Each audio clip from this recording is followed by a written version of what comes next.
Hi again, folks. In this video, I got an article for you from The Athletic ranking the top teams. I'm not going to go through all of them. I just want to show you where they ranked the Sabres in their first round picks yesterday. Coming up. Interesting article, guys. I thought you'd like to see it, so I'm going to throw it out there today. And interesting. It caught me off guard. You know, where they actually... What they said about the Sabres, they said some good things about the Sabres. I was very surprised, actually. So, we'll get into this. There's 4 clips. I'll go through them as quick as possible and try to get the next video out ASAP as well. So let's take a look at this. Here we go. Who won round 1 of the NHL draft? Which team performed the worst? Scott Wheeler weighs in. We made it. This draft year felt somehow longer than the 2 exceedingly long pandemic years. Draft years that preceded it. But we made it after 2 years of remote drafts from the NHL studios in Secaucus, New Jersey. We even made it back into one of the NHL's great cathedrals. So welcome to the conclusion of my 2022 NHL draft coverage. Over the next 2 days, I'll break down almost every single of the 225 selections made by the NHL's, by the league's 32 clubs. That begins, as always, at The Athletic with this pick-by-pick breakdown of Thursday's 32 first-round selections. It will continue on Friday with an exhaustive look at each team's picks in rounds 2 to 7. That is not out yet, by the way. What follows in my analysis of how each team's scouting department fared against the selections they had, considering each prospect's expected draft range, statistical profile, and my draft board. It is the culmination of the 2 years worth and hundreds of viewings and conversations.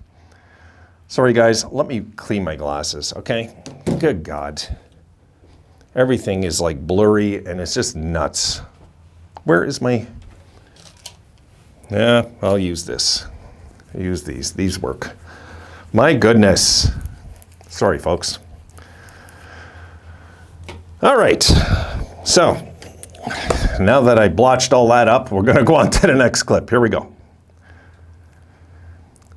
As always, the ranking is sorted into the following tiers for an added layer of context. They got the winners. Teams, I believe, won out over their competition with consistent sleuth home run level selections relative to where they picked. Overtime winners, teams I believe did well with where they were slotted, even if they might not have picked the exact players I would have. Overtime losers, teams I believe that could have done better, but might in time be happy with the picks regardless. And losers, teams I believe that will regret taking the players they chose. So, where do you think they ranked the Sabres? I'll give you guys a second to think about it. And here we go. And Buffalo, folks, got ranked number 1. This caught me off guard. Winners, under the winners category, really doesn't matter. Winners, as the list goes down, then it changes to another, overtime winners and so on, like we just seen. Okay, so there you see Matt Savoy, Noah Ostlund, and Yuri Kulich. Okay, we'll continue. If the goal was to draft slick, skilled players, the Sabres sure did that with their first 2 picks. If the goal was to draft centers, they took 3 kids capable of playing down the middle. I knew that whoever grabbed Savoy in the 8 to 10 range was likely going to have made one of my favorite picks of day 1. And lo and behold, that's how I feel about this pick now that the first 32 selections have been made. He's an explosive skater and maybe the quickest first 3 strides in the draft. A shot and hands that also grade out right at the top of the draft. And dogged high energy.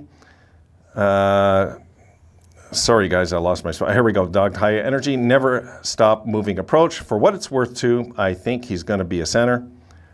And the Sabres' strong pool only real need to boot. It is true. We did need some centers. That's true. We're kind of stacked on the team with centers. But in our prospects, we're not, guys, if you look, right? So he's right. Okay, final clip. Ostlund is a slippery playmaking center who is like Savoy, Also one of the better skaters in the draft. He doesn't skate with the power that Savoy does, but he's light, airy skater with soft hands and a standout two-way game. And Kulich is exactly the kind of player who excels alongside players like Savoy and Ostlund.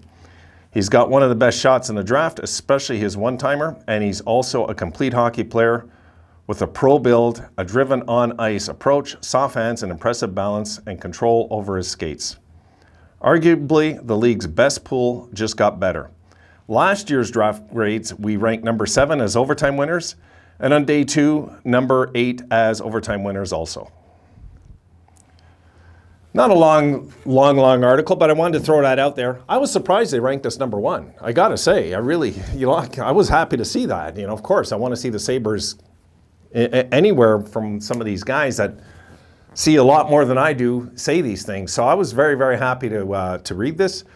I think if we're gonna go down the whole idea that we kind of attacked the center position yesterday, guys, and not too long ago, okay, you know how now it's the right-sided defenseman? Well, everybody at one time, remember how everybody wanted centermen at one time? That's about 5 years ago, right? Nobody had centermen, it seemed like. Well, now we're in the era, nobody has right-shot defensemen, But centerman, for me, is a lot more important. And now that we're secure there, I don't see any reason that we have to rush these kids. There's no reason to rush them. We can let them develop nicely. We're fine for centermen on our current team right now, with who we have right now this second. So if the Sabres, by chance, go out and, let's say, get a Malkin for 3 years, and I don't think we will, but let's say we did. My goodness, did we ever, set that position in stone for the next decade, right? I think we're going to have to, I think once free agency open, guys, I think we know what we're going for. We're going for a goalie, and I think we're going to have to maybe be aggressive. We're going to have to be aggressive with the money, I think, if we're going to try to solidify the position for good. If we went and got a Gibson, that would be probably the goalie of goalies that are out there, right? To be honest, he probably would be. He's in his prime years. He has a ton of time left on the contract. I get it. But, what do you have to give up to get him is the question. That's the problem. And then, you got your kids down in, below. But the thing is, you're not building your team based on what your kids think. You're building on your team trying to win a Stanley Cup. That's what you're building your team towards. Sometimes you got to cut that emotion out and say, forget what they think. It doesn't really matter, And, if they wanted to play so bad, then they should have signed a contract when we were offering it. That too, that's another thing. So, gets me a little ticked off, And this thing, this no movement clause thing, guys, it drives me nuts. It does. Players saying, nah, I don't want to play there. What is this? Honestly, I wish the league would abolish it eventually, There's been rumors. They've talked about it. So, it's come up in discussions. It's a problem because it's more of a problem, believe it or not, for the teams that have these players than the teams that try to acquire them. Because then they're stuck, right? And they make a deal that they think can help their team, and everybody's happy with the deal, but the player says, nah, I'm not doing it. Remember Matt Sundin did that, which I understood. I did. Matt Sundin, remember a bunch of Maple Leafs, wasn't it? I think it was Sundin and some other guys that said, no, we're not, you're not trading us. They were trying to trade them out. They said, no, it's not happening. So I think, if you look at what they said here, this is what really caught my eye, guys. Arguably, the league's best pool just got better. It is arguably the best pool in the league. It is. People can say what they want about the Sabres, guys. A lot of teams would love to go into their pool. And I'm going to do another video that I came up with, another video idea that I came up with. Just a little one, though, I want to get on about our pool. We're going to look at that. Probably do it tomorrow sometime.